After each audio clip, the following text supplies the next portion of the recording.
Hello everyone, welcome to already TNPSC. இந்த வீடியோவில் நம்ம 8th சிவிக்ஸ் நியூ புக் இருக்கு இல்லையா, அதில் lesson 1 how the state government works, அந்த லெசனில் இருந்து லைன் பை லைன் 1 மார்க்கு 40 கொஷின்ஸ் வந்து பார்க்க போகிறோம். வீடியோக்குள்ளே போகிறதுக்கு முன்னாடி நம்ம சேனல் இது வரைக்கும் சப்ஸ்கிரைப் பண்ணாதவங்க சப்ஸ்கிரைப் பண்ணிக்கோங்க, மறக்காமல் ஒரு லைக் கொடுங்க. ஓகேவா, வீடியோவை ஸ்கிப் பண்ணாமல் பாருங்கள். வாங்க கொஷின்ஸ் போகலாம். First question, part 6 of the constitution deals with. ஓகேவா, பார்ட் 6 அப்படின்றது நம்மளோட அரசியல் அமைப்பில் இருக்கிறது. அது வந்து எதை டீல் பண்ணுது அப்படின்னு சொல்லி கேட்குறாங்க. பார்த்தோன்னா ஸ்டேட் கவர்மெண்ட். ஓகேவா, ஸ்டேட் கவர்மெண்ட் பற்றி சொல்கிறது தான் பார்ட் 6. அதுவே சென்ட்ரல் கவர்மெண்ட் பற்றி சொல்கிற பார்ட் என்ன அப்படின்னா பார்ட் 5. ஓகேவா, ஸ்டேட் கவர்மெண்ட்டுக்கான அந்த ஆர்டிக்கல் எதுலேருந்து எது வரைக்கும் அப்படின்றத நான் இங்கே ப்ராக்கெட்டில் கொடுத்துருக்கேன். ஆர்டிக்கல் 152ல இருந்து 234 வரைக்கும் பார்த்தோம்னா ஸ்டேட் கவர்மெண்ட் பற்றி சொல்கிற ஆர்டிக்கல்.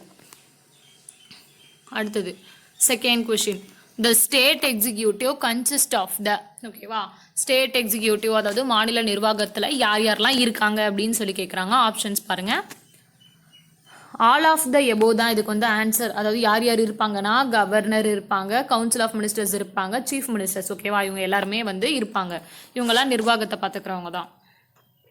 அடுத்தது third question, dash is and integral part of the state legislature. ஓகேவா, எது வந்துட்டு நம்மளோட மாநில சட்டமன்றத்தோட யார் வந்து இன்டெக்ரல் பார்ட்டாக இருக்காங்க அப்படின்னு கேட்குறாங்க. இதுக்கான ஆன்சர் பார்த்தோம் அப்படின்னா கவர்னர். கவர்னர் தான் integral part of the state legislature. அடுத்தது fourth question, who is the head of your state in India. அதாவது நம்மளோட மாநிலத்தோட தலைவர் வந்து யார் அப்படின்னு சொல்லி கேட்குறாங்க. ஆன்சர் பார்த்தோம் அப்படின்னா கவர்னர் தான் வந்து நம்மளோட மாநிலத்தோட தலைவராக இருக்காரு. அதுவே ஹெட் ஆஃப் த கவர்மெண்ட்னு கேட்டாங்கன்னா நம்ம சீஃப் மினிஸ்டர்ஸ் தான் எழுதணும். ஓகேவா, ஹெட் ஆஃப் யர் ஸ்டேட் அப்படின்னா governor, head of your government அப்படின்னு சொல்லி பார்த்தோம்னா சீஃப் மினிஸ்டர் தான். Who is the real executive of the state. நம்மளோட ஸ்டேட்டில் ரியல் எக்ஸிக்யூட்டிவ் யார், உண்மையான அதிகாரம் யார்கிட்ட இருக்குது, நிர்வாக அதிகாரம் அப்படின்னு கேட்குறாங்க. ஆன்சர் பார்த்தோம் அப்படின்னா சீஃப் மினிஸ்டர். ஓகேவா, சீஃப் மினிஸ்டர் கிட்ட தான் நம்மளோட உண்மையான அதிகாரம் இருக்குது. அதுவே நாமினல் எக்ஸிக்யூட்டிவ் அப்படின்னு ஒன்று இருக்கும். அதாவது பெயரளவில் வந்து நிர்வாகத்தில் இருக்கிறது யார் அப்படின்னா கவர்னர். ஓகேவா, ரியல் எக்ஸிக்யூட்டிவ் பார்த்தோம்னா சீஃப் மினிஸ்டர், நாமினல் எக்ஸிக்யூட்டிவ் அப்படின்றது கவர்னர்.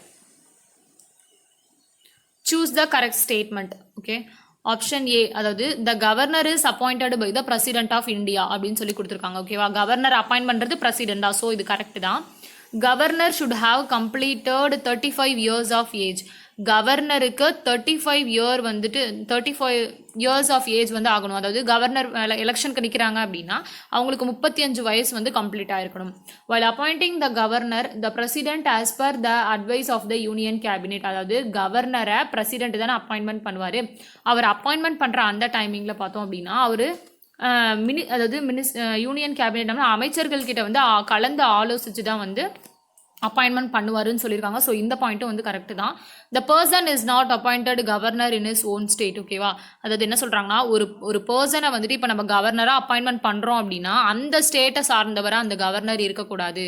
ஓகேவா, இப்போ தமிழ்நாட்டில் வந்து கவர்னராக ஒருத்தர் அப்பாயின்மெண்ட் பண்ணாங்கன்னா அந்த கவர்னர் வந்து தமிழ்நாட்டை சேர்ந்தவராக இருக்கக்கூடாது அப்படின்னு சொல்லியிருக்காங்க. ஸோ இந்த பாயிண்ட்டும் கரெக்ட் தான். அப்போ ஆன்சர் பார்த்தோம் அப்படின்னா ஆல் ஆஃப் த எபோ தான் இதுக்கான ஆன்சர். அடுத்தது கொஸ்டின் நம்பர் 7 பார்த்தோம்னா which of the following are appointed by governor. கவர்னரால் கீழே கொடுத்துருக்க ஆப்ஷனில் கவர்னரால் அப்பாயின்மெண்ட் பண்ணுறவங்க யார் அப்படின்னு சொல்லி கேட்குறாங்க. ஓகேவா, இதுக்கு வந்து ஆன்சர் வந்துட்டு ஆல் ஆஃப் த எபோ தான். அதாவது கவர்னர் வந்து யார் யாரெல்லாம் அப்பாயின்மெண்ட் பண்ணுவாங்க அப்படின்னா advocate general of the state public service கமிஷனோட மெம்பர்ஸ், சேர்மேன், இவங்க எல்லாத்தையும், அப்புறம் chief minister, council of ministers, இவங்க எல்லாத்தையுமே வந்துட்டு பார்த்தோம்னா கவர்னர் தான் அப்பாயின்மெண்ட் பண்ணுவார். அடுத்தது who acts as the chancellor of the state university. அதாவது மாநில பல்கலைக்கழகங்களோட வேந்தராக வந்து யார் இருக்காங்க அப்படின்னு சொல்லி கேட்குறாங்க. ஆன்சர் பார்த்தோம் அப்படின்னா கவர்னர் தான். ஓகேவா, கவர்னர் தான் வந்துட்டு சான்சலர் ஆஃப் ஸ்டேட் யூனிவர்சிட்டிஸாக இருப்பார். ஓகேவா, வைஸ் சான்சலர் அப்பாயின்மெண்ட் பண்ணுறதும் வந்துட்டு கவர்னர் தான். ஓகேவா, அடுத்தது money bill can be introduced in the state legislative assembly only by with the approval of. ஓகேவா, நம்ம மாநிலத்தில் இருக்கிற அந்த லெஜிஸ்லேட்டிவ் அசம்பிளியில் வந்து மணி பில்லை இன்ட்ரடியூஸ் பண்ணுவோம் அப்படின்னு சொல்லி பார்த்துருப்போம். மணி பில்லை இன்ட்ரடியூஸ் பண்ணுறதுக்கான பவர் எல்லாமே லெஜிஸ்லேட்டிவ் அசம்பிளிக்கு தான் இருக்குது. அதாவது கீழவைக்கு, மாநிலங்களில் இருக்கிற கீழவைக்கு மணி பில்லை இன்ட்ரடியூஸ் பண்ணும்போது நம்ம கண்டிப்பாக யாரோட ஒப்புதல் வந்து வாங்கியிருக்கணும் அப்படின்னு கேட்குறாங்க.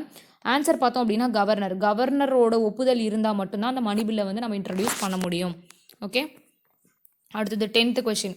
The governor may nominate how many members from the Anglo-Indian community to the legislative assembly. அதாவது லெஜிஸ்லேட்டிவ் அசம்பிளியில் கவர்னர் வந்துட்டு ஆங்கிலோ இண்டியன் கம்யூனிட்டியிலேருந்து சில மெம்பர்ஸை வந்து அப்பாயின்மெண்ட் பண்ணுவார். அதில் வந்து எத்தனை மெம்பர் அப்படின்னு கேட்குறாங்க. ஆன்சர் பார்த்தோன்னா ஒரே ஒரு மெம்பர் தான். ஆங்கிலோ இண்டியன் கம்யூனிட்டியிலேருந்து லெஜிஸ்லேட்டிவ் அசம்பிளி அதாவது கீழவைக்கு ஒரே ஒரு மெம்பரை தான் வந்து கவர்னர் நாமினேட் பண்ணுவார்.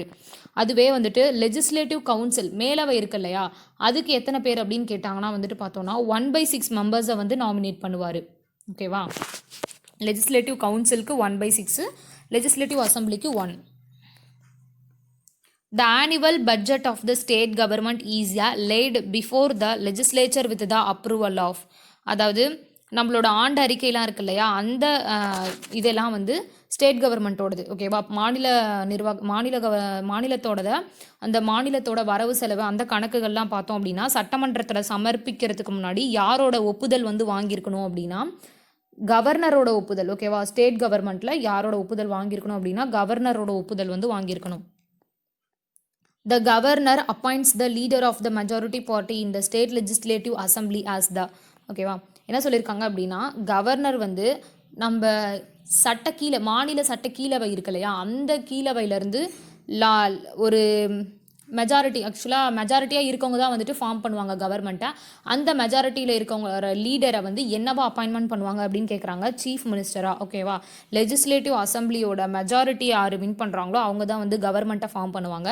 அந்த மெஜாரிட்டி வின் பண்ண அந்த குரூப்போட லீடரை வந்து சீஃப் மினிஸ்டராக வந்து கவர்னர் தான் அப்பாயின்மெண்ட் பண்ணுவார். 13th கொஷின் பார்த்தோன்னா choose the correct statement about legislative council. அதாவது லெஜிஸ்லேட்டிவ் கவுன்சில்னா என்ன, மேலவை, சட்ட மேலவை, அது அப்பர் ஹவுஸை தான் சொல்கிறோம்.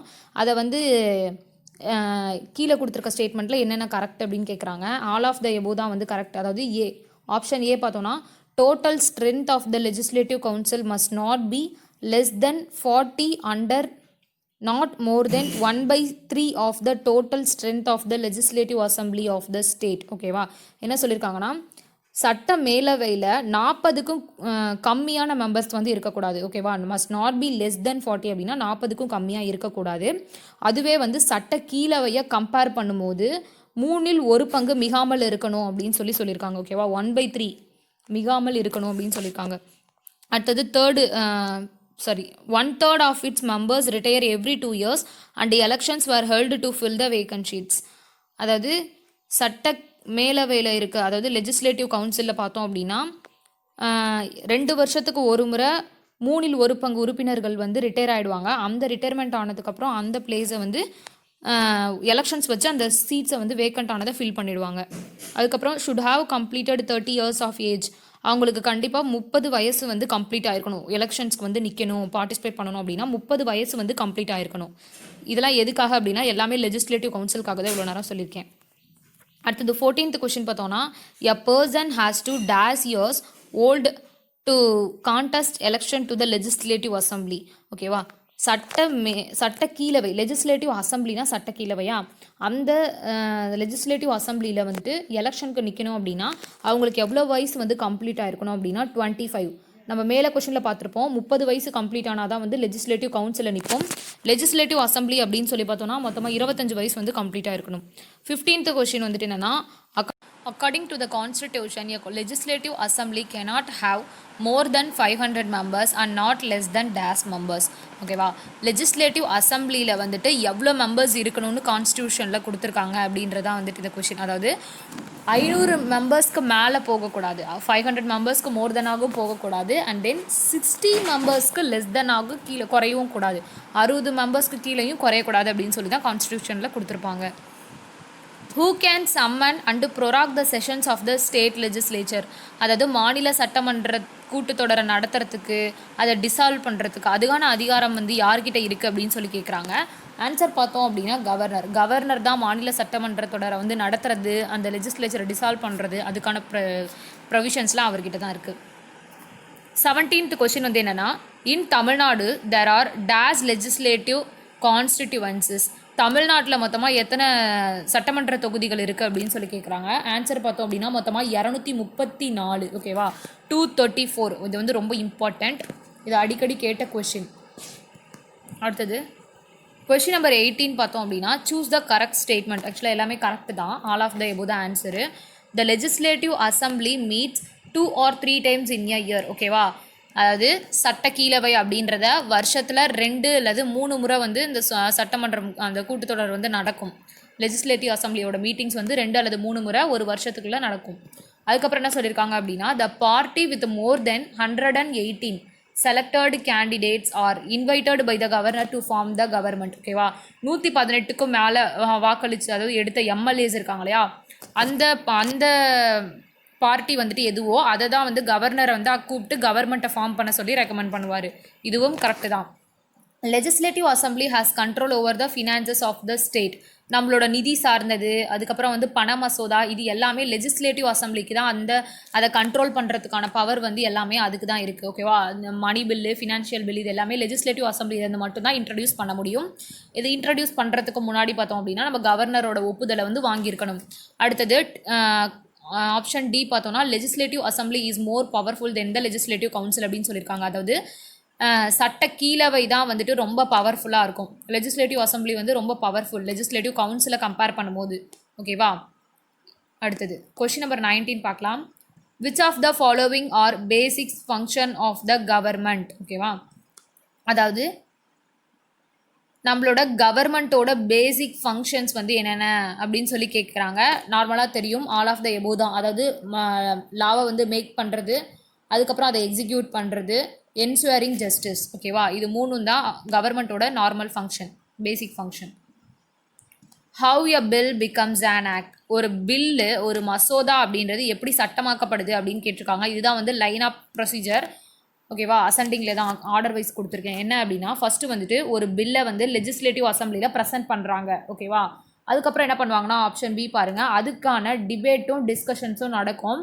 அதில் ஏதாவது சேஞ்சஸ் கொண்டு வந்தாங்க அப்படின்னா, அந்த பில்லில் ஏதாவது சேஞ்சஸ் வந்து கொண்டு வந்தாங்கன்னா அதை வந்து நடக்கும். அடுத்த தேர்டாக என்ன பண்ணுவாங்க அப்படின்னா இப்போ வந்துட்டு எம்எல்ஏஸ் வந்து அதுக்காக ஓட் பண்ணுவாங்க. ஓகேவா, ஒன்று அந்த பில்லுக்கு ஃபேவராக ஓட் பண்ணுவாங்க, அப்படி இல்லைனா பில்லுக்கு ஃபேவர் இல்லாமல் அன்ஃபேவராக வந்து ஓட் பண்ணுவாங்க.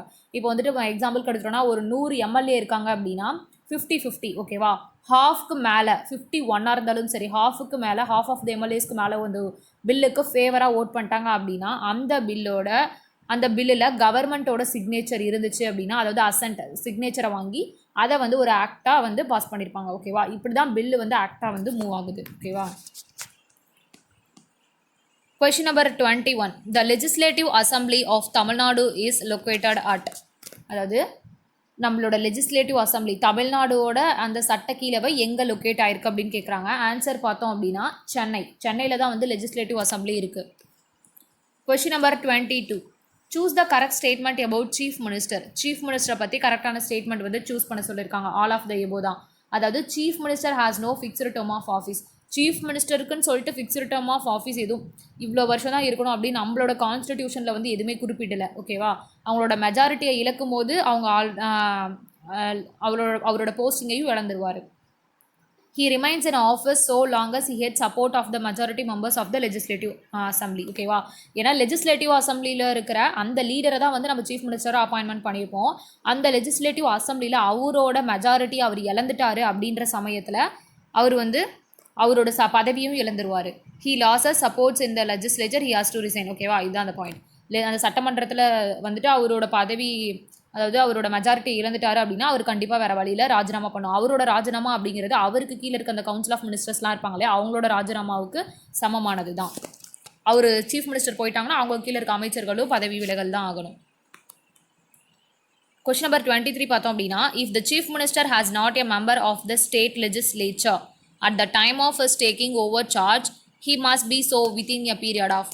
அதாவது என்ன சொல்லியிருக்காங்கன்னா நம்ம முன்னாடி பார்த்தோம் மெஜாரிட்டி வந்துட்டு எந்த லெஜிஸ்லேட்டிவ் அசம்பிளியில் வந்துட்டு இப்போ நிறைய பேர் கான்டெஸ்ட்டில் நிற்கிறாங்க அப்படின்னா மெஜாரிட்டி குரூப் எதுவோ அந்த லீடரை சீஃப் மினிஸ்டராக போடுவாங்க அப்படின்னு சொல்லி பார்த்தோம். ஒருவேளை மெஜாரிட்டி இல்லாமல் சீஃப் மினிஸ்டர் நம்ம யாரை வந்துட்டு அதாவது கவர்னர் வந்து குறிப்பிட்ட ஒருத்தர் அழைச்சி அவர் வந்து கவர்மெண்ட்டை ஃபார்ம் பண்ண சொல்லி அவங்கக்கிட்ட வேண்டுகோள் விடுப்பார். அவங்க வந்து கவர்மெண்ட்டை ஃபார்ம் பண்ணிட்டாங்க. ஓகேவா, அந்த பர்சன் சீஃப் மினிஸ்டராக வந்துட்டு இப்போ பதவியில் இருப்பார் இல்லையா, கவர்மெண்ட்டை ஃபார்ம் பண்ணாங்க இல்லையா, அவங்க வந்து பார்லிமெண்ட்டில் அதாவது ஸ்டேட் லெஜிஸ்லேச்சரில் வித்தின் எத்தனை மாதத்துக்குள்ளே வந்து சார்ஜ் எடுத்துருக்கணும் அப்படின்னா 6 months ஓகேவா. 6 monthஸில் வந்து அவர் அந்த பார்லிமெண்ட்டில் வந்து அவரோட சார்ஜ் எடுத்துக்கணும் ஓகேவா. ஏன்னா இதுக்கு முன்னாடி அவரை வந்து சட்டமன்றத்தில் இல்லாத ஒருத்தரை தான் கூப்பிட்டு கவர்னர் வந்து கவர்மெண்ட்டை ஃபார்ம் பண்ண சொல்லியிருப்பார் ஓகேவா. அதனால் 6 மாதத்துக்குள்ளே அவர் வந்து சார்ஜ் எடுத்துருக்கணும். 24th கொஸ்டின் பார்த்தோம் அப்படின்னா at present how many states in India have legislative council in the year legislature ஓகேவா. அதாவது சட்ட மேலவை அப்படின்றது இப்போ வரைக்கும் எத்தனை ஸ்டேட்டில் இருக்குது அப்படின்னு கேட்குறாங்க. நம்மளோட ஓல்டு புக்கில் வந்துட்டு 7ன்னு சொல்லி கொடுத்துருப்பாங்க ஓகேவா. அதில் வந்து Jammu and Kashmir extra add பண்ணியிருப்பாங்க. ஜம்மு அண்ட் காஷ்மீர் வந்துட்டு இப்போ அதை எடுத்துட்டாங்க. லெஜிஸ்லேட்டிவ் கவுன்சில் ஜம்மு அண்ட் காஷ்மீருக்கு கிடையாது. இப்போ அட் ப்ரெசென்ட்டில் பார்த்தோம் அப்படின்னா 6 தான் ஓகேவா. 6 ஸ்டேட்டில் தான் வந்துட்டு லெஜிஸ்லேட்டிவ் கவுன்சில் இருக்குது. அந்த 6 ஸ்டேட் என்னன்னு பின்னாடி நான் கொடுத்துருக்கேன். அது 25th கொஸ்டின் பார்த்தோம் அப்படின்னா which of the following states in India have legislative council, அதாவது சட்ட மேலவை லெஜிஸ்லேட்டிவ் கவுன்சிலாக வந்துட்டு மொத்தமாக 6 ஸ்டேட்டில் இருக்குன்னு பார்த்தோம். அது என்னென்ன அப்படின்னா ஆல் ஆஃப் த எபோ, அதாவது Bihar and Uttar Pradesh, Andhra Pradesh and Telangana, Maharashtra and Karnataka ஓகேவா. இதெல்லாம் தனித்தனியாக வரும். ஆப்ஷன்ஸ் நிறையா கொடுக்க முடியாதுன்றதுனால நான் ஜாயின் பண்ணி கொடுத்துருக்கேன். ஸோ தனித்தனியாக படிச்சுக்கோங்க. பீகார், உத்தரப்பிரதேஷ், ஆந்திர பிரதேஷ், தெலுங்கானா, மகாராஷ்டிரா, கர்நாடகா இது எல்லாமே தான் ஓகேவா. 26th கொஸ்டின் பார்த்தோன்னா சூஸ் த கரெக்ட் ஸ்டேட்மெண்ட் ஓகேவா. ஆல் ஆஃப் த எபோ தான் இதுக்கு வந்து correct. The elected members of the legislative assembly can take part in the election of the president of India ஓகேவா. இப்போ பிரசிடென்ட்டோட எலெக்ஷன் நடக்கும்போது நம்ம லெஜிஸ்லேட்டிவ் அதாவது சட்ட கீழவையில் இருக்கிற எலெக்ட் பண்ணியிருக்க மெம்பர்ஸ் இருப்பாங்களா, நாமினேட்டட் மெம்பர்ஸ் இல்லாமல் எலெக்ட் பண்ணியிருக்கிற மெம்பர்ஸு பிரசிடென்ட்டோட எலெக்ஷனில் பார்ட்டிசிபேட் பண்ணுவாங்க ஓகேவா. இது கரெக்டு தான். அதுக்கப்புறம் என்ன சொல்லியிருக்காங்கன்னா all members can take part in the election of the members of the Rajya Sabha from the state. ராஜ்யசபாவோட எலெக்ஷன் நடக்கும் இல்லையா, அந்த எலெக்ஷன்லையும் பார்த்தோன்னா இந்த எல்லா மெம்பர்ஸும் வந்துட்டு எலெக்ஷனில் பார்ட்டிசிபேட் பண்ணுவாங்க அப்படின்னு சொல்லியிருக்காங்க ஓகேவா. அடுத்தது legislative council is a permanent house. நம்ம பார்த்துருப்போம் சட்ட மேலவை அப்படின்றது ஒரு பெர்மனன்ட் ஹவுஸ். அதை வந்து நம்மளால் கலைக்க முடியாத ஒன்று ஓகேவா, நிரந்தரமான அவை. அதோட டேர்ம் ஆஃப் இயர்ஸ் அப்படின்னு சொல்லி பார்த்தோன்னா 6 வருஷம் ஓகேவா. அடுத்தது question number 27 which court standard the apex of the state judiciary ஓகேவா. அதாவது நம்ம மாநிலத்தை பொறுத்த வரைக்கும் நீதித்துறையில் இருந்து எது அப்பெக்ஸ் அதாவது ஹையஸ்ட் பொசிஷனில் இருக்குது அப்படின்னு சொல்லி கேட்குறாங்க. ஆன்சர் பார்த்தோன்னா ஹைகோர்ட். அதுவே வந்துட்டு சென்ட்ரல் யூனியன் லெவலில் கேட்டாங்க அப்படின்னா என்ன எழுதணும் அப்படின்னா சுப்ரீம் கோர்ட் தான் வந்து ஹையஸ்ட் லெவலில் இருக்கும். அதுவே மாநிலத்தில் அந்த மாநிலத்தில் கேட்டாங்க அப்படின்னு சொல்லி பார்த்தோன்னா ஹைகோர்ட் தான். 28th question who does not participate in the appointment of the high court judge. நம்ம ஹைகோர்ட் ஜட்ஜ் அப்பாயின்மெண்ட் பண்ணுவோம் இல்லையா, அந்த இதில் வந்துட்டு யார் பார்ட்டிசிபேட் பண்ண மாட்டாங்கன்னு கேட்குறாங்க. இது வந்து ஒரு புக் பேக் கொஸ்டின் தான். ஆன்சர் பார்த்தோன்னா சீஃப் மினிஸ்டர் தான் அதில் பார்ட்டிசிபேட் பண்ண மாட்டாங்க ஓகேவா. இவங்க 3 பேத்துக்கும் என்ன ரிலேஷன் இருக்குன்னா ஹைகோர்ட் ஜட்ஜை அப்பாயின்மெண்ட் பண்ணுறது பிரசிடென்ட் ஆஃப் இந்தியா அப்பாயின்மெண்ட் பண்ணுவார். அவர் வந்து கவர்னர்கிட்டையும் நம்ம ஹைகோர்ட்டோட சீஃப் ஜஸ்டிஸ் கிட்டையும் கன்சல்ட் பண்ணி தான் ஹைகோர்ட் ஜட்ஜை அப்பாயின்மெண்ட் பண்ணுவார். யார்? பிரசிடென்ட்டு. இதில் இந்த 4 ஆப்ஷனில் ஹைகோர்ட் ஜட்ஜோட அப்பாயின்மெண்ட்டில் பார்ட்டிசிபேட்டே பண்ணாத ஒரு பர்சன் தான் வந்து சீஃப் மினிஸ்டர் ஓகேவா. நல்லா நான் வச்சுக்கோங்க, சீஃப் மினிஸ்டர் தான் பார்ட்டிசிபேட் பண்ணலை. அடுத்தது கொஸ்டின் நம்பர் 29 பார்த்தோம் அப்படின்னா the age of the retirement of the age of retirement of the judges of high court is. High court judge இருக்காங்களா அவங்களோட ரிட்டையர்மெண்ட் ஏஜ் என்ன அப்படின்னு கேட்குறாங்க. ரொம்ப இம்பார்ட்டன்ட் கொஸ்டின். இது வந்து ஆன்சர் பார்த்தோம்னா 62 ஓகேவா. ஹைகோர்ட் ஜட்ஜோட ரிட்டையர்மெண்ட் ஏஜ் 62. அதுவே சுப்ரீம் கோர்ட்டோட ரிட்டையர்மெண்ட் ஏஜ் என்ன அப்படின்னு கேட்டாங்கன்னா 65 65. ஹைகோர்ட்னா 62, சுப்ரீம் கோர்ட்னா 65. கொஸ்டின் நம்பர் 30 பார்த்தோன்னா the state legislative assembly participates in the elections of. அதாவது இந்த மாநில சட்டக்கீழவை இருக்காங்க இல்லையா, அந்த இருக்கிற அந்த மெம்பர்ஸ் எல்லாம் வந்து கீழே இருக்கிற இதில் வந்து பார்ட்டிசிபேட் பண்ணியிருப்பாங்க அப்படின்னு சொல்லி கேட்குறாங்க. ஆன்சர் பார்த்தோன்னா ஏசிடி ஓகேவா. இவங்க 3 அதாவது ஸ்டேட் லெஜிஸ்லேட்டிவ் அசம்பிளியில் இருக்கிற அந்த மெம்பர்ஸ் வந்து இவங்களோட 3 எலெக்ஷன்ஸ்லேயும் பார்ட்டிசிபேட் பண்ணுவாங்க. பிரசிடென்ட் எலெக்ஷனில் பார்ட்டிசிபேட் பண்ணுவாங்க, ராஜ்யசபா மெம்பர்ஸோட எலெக்ஷனில் பார்ட்டிசிபேட் பண்ணுவாங்க, members of the legislative council of the state ஓகேவா. இந்த 3 இதுலேயும் பார்ட்டிசிபேட் பண்ணுவாங்க ஓகேவா. வைஸ் பிரசிடென்ட்டோட எலெக்ஷனில் யாருமே வந்து லெஜிஸ்லேட்டிவ் அசம்பிளிலேருந்து பார்ட்டிசிபேட் பண்ண மாட்டாங்க ஓகேவா. கொஸ்டின் நம்பர் 31 பார்த்தோம் அப்படின்னா the district court judges were appointed by ஓகேவா. மாவட்டத்தில் இருக்கிற அந்த ஜட்ஜஸ் எல்லாத்தையும் யார் வந்து அப்பாயின்மெண்ட் பண்ணுறாங்க அப்படின்னு சொல்லி கேட்குறாங்க. ஆன்சர் பார்த்தோன்னா கவர்னர் ஓகேவா. கவர்னர் தான் வந்து டிஸ்ட்ரிக்ட் கோர்ட் ஜட்ஜஸை வந்து அப்பாயின்மெண்ட் பண்ணுவார். அடுத்தது the governor appoints different higher officials of the state government on the advice of. The governor appoints different higher officials of the state government on the advice of. Governor என்ன பண்ணுவார்னா நிறைய higher அஃபிஷியல்ஸ்லாம் வந்துட்டு நம்மளோட மாநிலத்துக்கு வந்து மாநில அரசாங்கத்துக்கு வந்து அப்பாயின்மெண்ட் பண்ணுவார். ஓகேவா. ஸ்டேட் கவர்மெண்ட்டுக்கு கவர்னர் தான் அப்பாயின்மெண்ட் பண்ணுவார். அதை யாரோட ஆலோசனை மூலயமா அப்பாயின்மெண்ட் பண்ணுவார் அப்படின்றது கொஷின். ஆன்சர் பார்த்தோன்னா ஏ அண்ட் பி. அவர் வந்துட்டு அப்பாயின்மெண்ட் பண்ணுறதுக்கு முன்னாடி சீஃப் மினிஸ்டர்கிட்டையும் கவுன்சில் ஆஃப் மினிஸ்டர்கிட்டையும் கலந்து ஆலோசித்து தான் அப்பாயின்மெண்ட் பண்ணுவார்.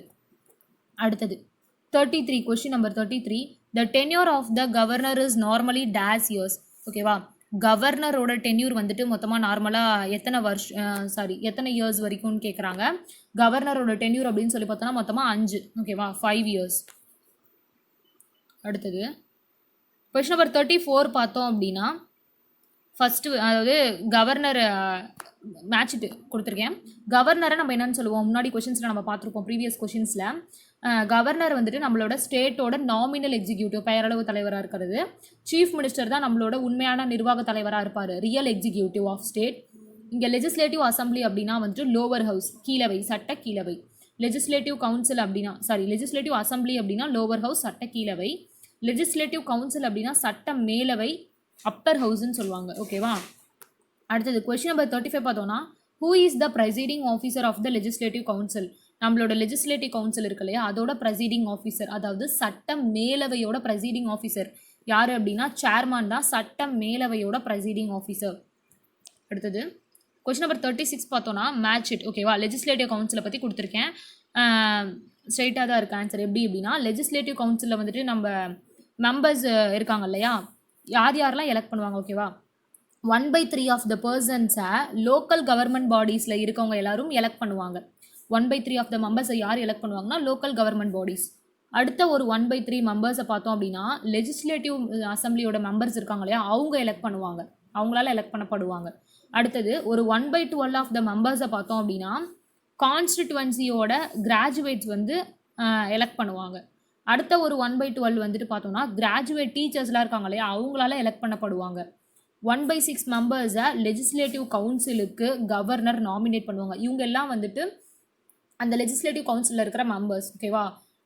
எப்படி கேட்கலாம் அப்படின்னா லோக்கல் கவர்மெண்ட் பாடிஸ்லேருந்து லெஜிஸ்லேட்டிவ் கவுன்சிலில் எத்தனை மெம்பர்ஸை வந்து எலெக்ட் பண்ணுவாங்க அப்படின்னு கேட்டால் 1/3. அந்த மாதிரி இது வந்து யார் யார் எவ்வளோ எலெக்ட் பண்ணியிருக்காங்க அப்படின்றத கொடுத்துருக்கேன். ஓகேவா. அடுத்தது 37th கொஸ்டின் பார்த்தோம் அப்படின்னா the governor of your state is appointed by. நம்ம ஸ்டேட்டில் வந்துட்டு கவர்னரை அப்பாயின்மெண்ட் பண்ணுறது யார், பிரசிடென்ட். ஓகேவா. பிரசிடென்ட் தான் கவர்னரை அப்பாயின்மெண்ட் பண்ணுவார். The state council ministers is headed by. நம்மளோட கவுன்சில் ஆஃப் மினிஸ்டர்ஸ்னால் யார், அமைச்சர்களை வந்து யார் ஹெட் பண்ணுறாங்க, யார் ஒரு தலைவராக இருக்காங்க, சீஃப் மினிஸ்டர் தான் வந்து கவுன்சில் மினிஸ்டர்ஸை வந்துட்டு ஹெட் பண்ணுவார், தலைமையாக இருப்பார். 39th கொஸ்டின் பார்த்தோம் அப்படின்னா the people who make the laws of a state government are called. ஓகேவா. நம்மளோட மாநில அரசாங்கத்துக்கு ஹூ மேக் த லாஸ், அந்த சட்டங்களெல்லாம் வந்து இது பண்ணுறாங்க இல்லையா, அவங்கள நம்ம என்னன்னு சொல்லுவோம், MLAs, members of the legislative assembly அப்படின்னு சொல்லுவோம். ஓகேவா. எம்எல்ஏஸ் லெஜிஸ்லேட்டிவ் சட்ட கீழவையில் இருக்கிற அந்த உறுப்பினர்கள் தான் வந்து people who make the laws, நம்ம மாநில அரசாங்கத்துக்கான சட்டங்களை ஏற்ற அந்த பீப்புள்ஸ், மெம்பர்ஸ். அடுத்தது 40th கொஸ்டின் பார்த்தோம் அப்படின்னா the president imposes emergency in state under article dash on the basis of the report of the governor. கவர்னரோட ரிப்போர்ட் படி பிரசிடென்ட் வந்துட்டு நம்மளோட ஸ்டேட்டுக்கு ஒரு எமர்ஜென்சி போடுவார். அந்த எமர்ஜென்சிக்கான ஆர்டிகல் என்ன அப்படின்னு கேட்குறாங்க. ஆன்சர் பார்த்தோம் அப்படின்னா ஆர்டிகல் 356 தான். ஓகேவா. கவர்னர் பிரசிடென்ட்டுக்கு ரெக்கமெண்டேஷன் பண்ணுவார், ஸ்டேட்டில் ஏதாவது எமர்ஜென்சி போடணும் அப்படின்னா அதுக்கு இம்போஸ் பண்ண சொல்லி சொன்னார் அப்படின்னா அதுக்கான ஆர்டிகல் 356. இது ஆர்டிகல் 356ங்கிறது ஸ்டேட் எமர்ஜென்சி. 352 பார்த்தோம் அப்படின்னா நேஷ்னல் எமர்ஜென்சி. 360 வந்துட்டு பார்த்தோம் அப்படின்னா ஃபினான்ஷியல் எமர்ஜென்சி. இது வரைக்கும் நம்ம நாட்டில் ஃபினான்ஷியல் எமர்ஜென்சி வந்து போட்டதில்லை.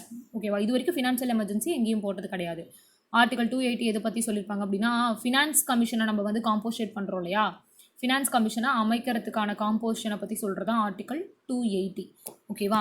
இதோட வந்துட்டு மொத்தமாக 40 கொஷின்ஸ் வந்து முடிஞ்சிருச்சு. நம்ம அடுத்த வீடியோவில் நம்ம அடுத்த லெசன்ஸ்க்கான வந்து 1 மார்க்ஸ் எல்லாம் பார்க்கலாம். இதை பார்த்து முடிச்சுட்டு ஒரு முறை லெசனை போய் படிச்சு பாருங்கள், ரொம்ப ஈஸியாக இருக்கும். Thank you to all.